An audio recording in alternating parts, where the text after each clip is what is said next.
Have you ever felt that shiver down your spine when the sky darkens and rain begins to fall? Well, let me take you on a chilling journey that might make you think twice before stepping out on a rainy night. It was a typical Friday evening, and I was on my way back from my friend's place.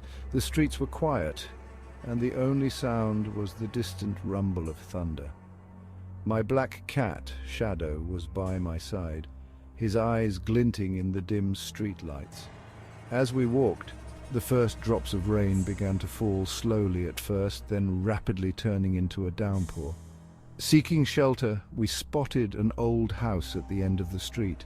It had always been there, decrepit and abandoned, its windows like dark, watching eyes. I hesitated, but the rain was relentless and Shadow seemed anxious to get inside.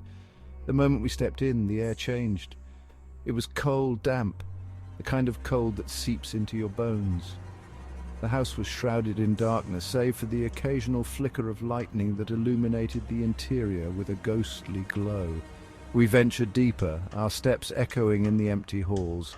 Suddenly Shadow froze, his fur standing on end. A low growl escaped his throat as he stared down a dark corridor. I felt it then, a presence, as if we were not alone. Before I could react, the door behind us slammed shut with a loud bang. Heart racing, I turned back, only to see that there was no door. It had vanished as if it had never been there. The sound of footsteps echoed from above, slow and deliberate. Thump, thump, thump. Each step reverberated through the silent house. I wanted to run, but my feet were rooted to the spot. The footsteps grew louder, closer. I could almost feel the breath of something unseen, and the air grew thick with the smell of mold and decay. Without warning, a scream shattered the silence. Not a human scream, but something far more terrifying. It was a harsh, guttural sound that seemed to come from the walls themselves. Shadow hissed, his eyes fixed on a shadow that danced along the wall, shapeless and menacing. The house began to feel alive, the walls pulsating with a sinister energy. Whispers filled the room, growing louder, a cacophony of voices that didn't sound quite human. They were speaking, but not to me, to each other, about me.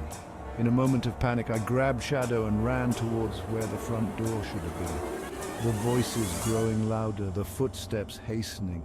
Just as I felt a cold hand brush against my back, I burst through the invisible barrier where the door had once been, out into the rain, which had now turned into a deluge. Panting, soaked and trembling, I didn't stop running until I reached the safety of my home. I locked the door and collapsed to the floor, Shadow curling up beside me. The rain continued to beat against the windows, a reminder of the terror we had just escaped. But even now, when the rain falls, I can hear the whispers, and I wonder what waits in the darkness of that abandoned house. So next time it rains, will you dare to seek shelter in the unknown, or will you brave the storm and keep walking? Thanks for listening, and remember, some stories are best left untold.